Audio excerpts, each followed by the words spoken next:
Salut à tous, on se retrouve aujourd'hui pour parler du FC Barcelone en ce mardi 9 août et on commence directement avec les photos de l'entraînement du jour parce que le Barça prépare sa première rencontre officielle pour cette nouvelle saison. C'est la Liga qui reprend là, le week-end qui arrive, donc l'entraînement du jour avec quelques photos. Tout d'abord le cerveau de l'équipe, bien sûr le coach Xavi. On peut voir la machine à marquer qui se prépare pour être aussi performante qu'elle l'a été lors du match avant-hier avec cette magnifique victoire 6-0 où il était décisif, bien sûr, Robert Lewandowski, donc en espérant de nouveau au Camp Nou qu'il soit décisif lors de la rencontre contre le Rayo Vallecano, lors de la première journée de Liga. On peut voir aussi les autres photos, bien sûr, comme Ansu Fati, qui sera une pièce très importante dans le secteur offensif pour Xavi. Le défenseur Eric Garcia avec en titre Drink Water, donc en gros, boire de l'eau, c'est qu'actuellement il fait très très chaud. N'oubliez pas de boire beaucoup d'eau. Le jeune Pedri, en espérant qu'il fasse ce qu'il fait depuis quand même quelques temps, qu'il soit aussi performant sur le terrain, le pack espagnol. Le jeune Jules Koundé, les gars, un nouveau défenseur du Barça, est-ce qu'il sera titulaire ou non alors de la première journée de Liga, ça reste à voir bien sûr. Après Xavi le voulait absolument, bien sûr, Xavi lui donnera beaucoup de temps de jeu. Le joueur Rafinha qui a déjà montré de très très belles choses lors des matchs de préparation, maintenant à lui de confirmer lors des matchs officiels. Les idoles des jeunes, le jeune Pedri et le très jeune Gavi qui a fêté il y a quelques jours seulement ses 18 ans. Et Gavi, les gars, voilà, vu qu'à Barcelone il y a entraînement et il y a le sponsor Gatorade qui est un sponsor de glace en gros. Voilà, à la fin de l'entraînement ils vont tous prendre une petite glace, donc une petite photo du jeune Gavi. On peut voir les autres photos de l'entraînement comme Ferran Torres, on peut voir aussi Pedri, on peut voir Jules Koundé, on peut voir aussi Nico Gonzalez qu'on parlera tout à l'heure parce que pas sûr qui reste du côté du Barça pour la prochaine saison. Franck Kessié aussi à l'entraînement. Robert Lewandowski, Rafinha, Ousmane Dembélé, on espère aussi voir le grand Ousmane Dembélé. Il a déjà été très très bon lors des derniers mois. Maintenant à lui de confirmer bien sûr pour cette nouvelle saison. Je pense que ça serait vraiment une très belle saison pour Ousmane Dembélé. Qui c'est les gars à qui appartiennent ces jambes avec ce magnifique tatouage. Donc je pense que vous avez tous trouvé bien sûr c'est Memphis Depay, un tatouage sur les jambes, tatouage sur les bras, tatouage dans le dos. Il a un magnifique lion, Memphis Depay. On parlera aussi tout à l'heure concernant sa situation actuellement, concernant peut-être son départ parce que lui aussi pourrait quitter l'équipe Blaugrana.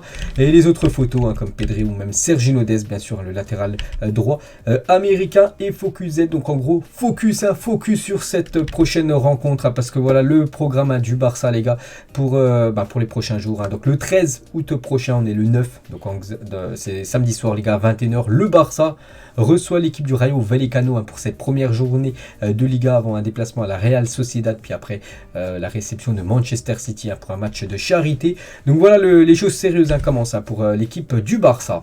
Et c'est vrai que si on fait le bilan lors des matchs de préparation, donc c'est quand même un très bon bilan. Il n'y a eu aucune défaite, je crois. Il y a eu 2 matchs nuls. C'était contre l'équipe de Olot et l'autre équipe, je ne me souviens plus, quand le Barça avait fait match nul. Bref, bon, il n'y a rien de grave. Sinon, il y a eu beaucoup de victoires. Une victoire 6-0 contre l'Inter Miami, une victoire 6-0 contre les Pumas, une victoire 1-0 contre l'équipe du Real Madrid.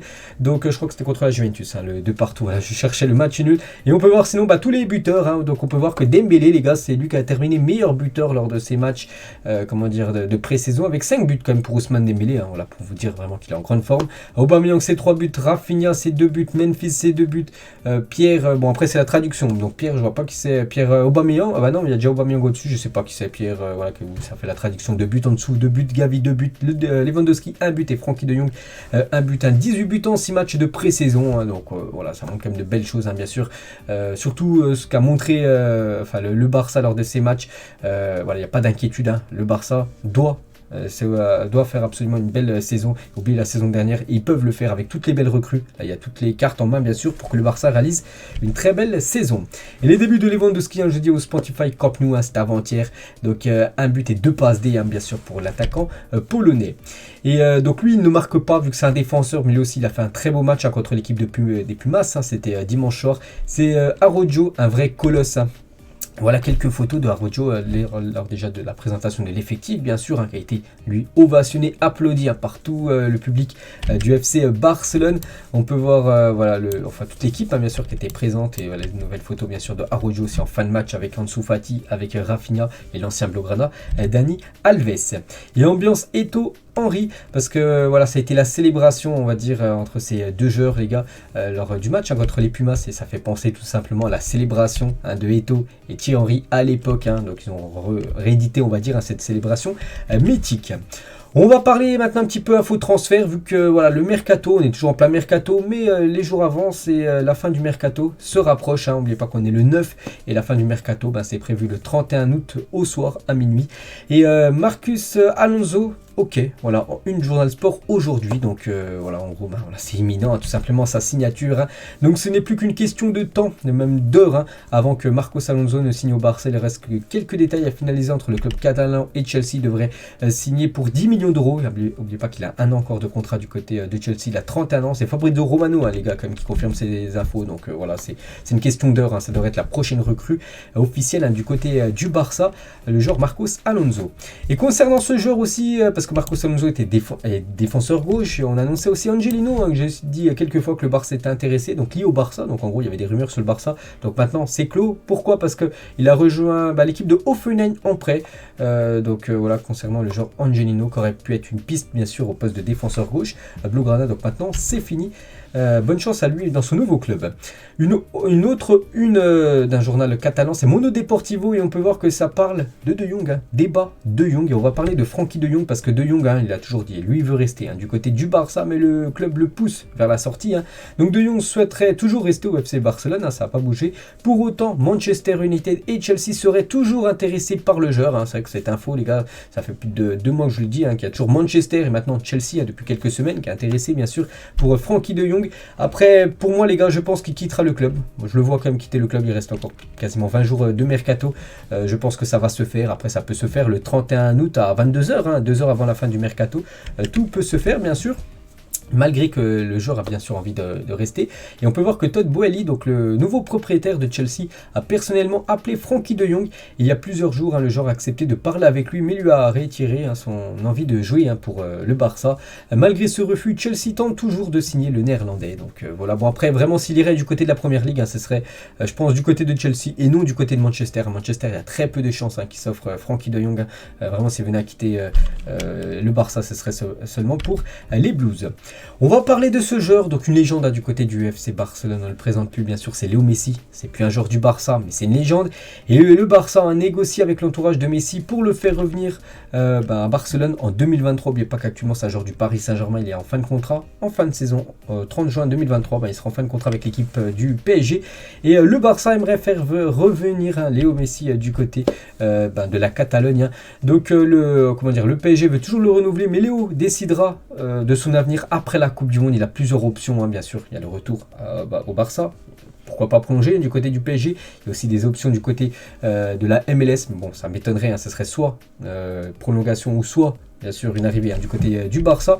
Mais vraiment, je pense que s'il a le choix entre deux, contrat prolongé ou revenir au Barça, il reviendra au Barça, voilà, c'est quasiment sûr. Et il mérite une deuxième étape à Barcelone quand Xavi espère un retour de Messi au Barça. Et Xavi le confirme, les gars, il confirme vraiment que le Barça est intéressé pour un retour de Léo Messi. J'aimerais que le temps de Messi à Barcelone ne soit pas terminé. Je pense qu'il mérite une deuxième étape ici. Je le souhaite. Si la question est de savoir si j'aimerais qu'il revienne, la réponse est un oui retentissant. Donc voilà, c'est Xavi qui a dit ça. Oui, il veut le retour de Léo Messi.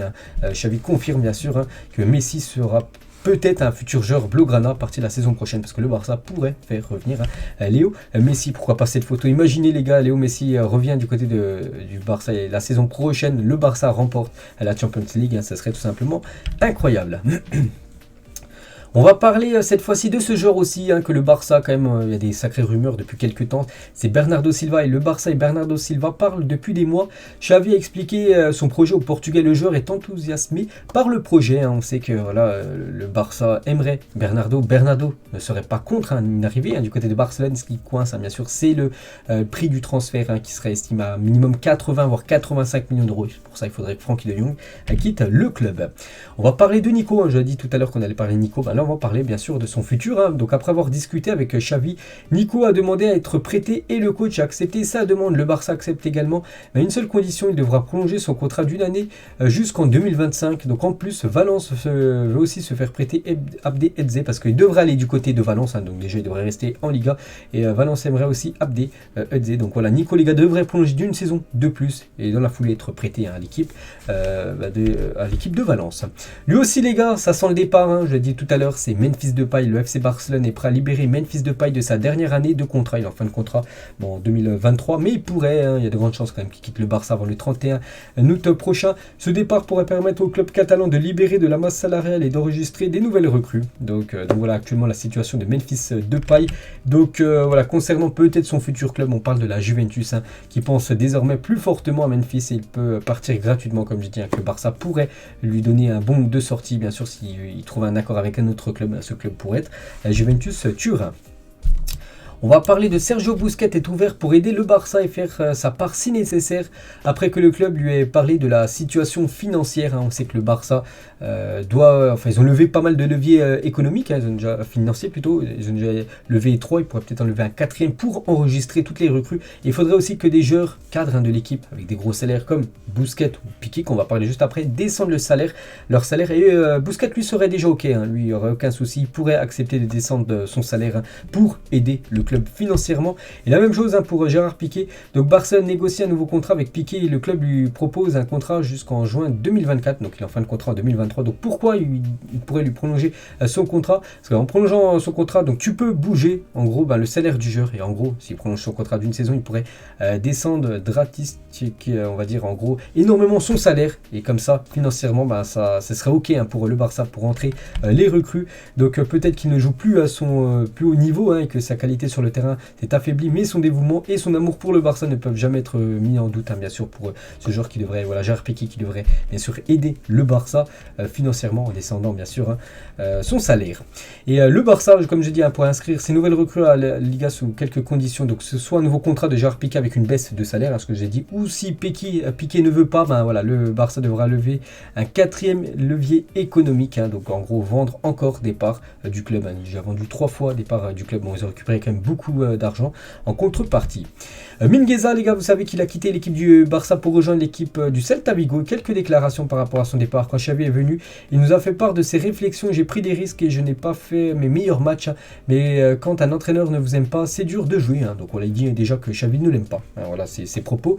Il a également dit: ma décision était claire quand ils m'ont dit que je ne jouerais presque plus. J'ai toujours pensé au succès à Barcelone, mais j'étais clair que si je devais partir, ça ne serait pas un problème, hein. Donc voilà, en gros, les déclarations de Mingueza.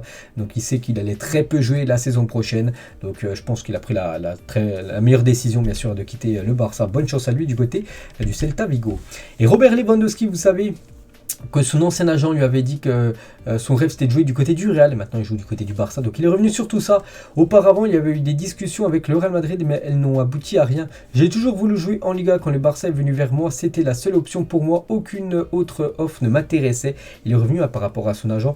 Qu'est-ce qui va me manquer au Bayern? Beaucoup, le club, les supporters, bien sûr la ville, mais surtout l'ambiance dans le vestiaire. Mais je suis une personne tournée vers l'avenir, il est temps de commencer un nouveau chapitre. Donc voilà en gros ce qu'a dit Robert Lewandowski, bien sûr, par rapport à son arrivée. Le milieu de terrain du Barça, c'est vrai qu'il est énorme, le milieu de terrain. Donc je vous le cite, les gars, si tous les joueurs restent, hein, donc Pjanic, Frenkie de Jong, Pedri, Gavi, Nico, Busquets, Kessie et peut-être Bernardo Silva.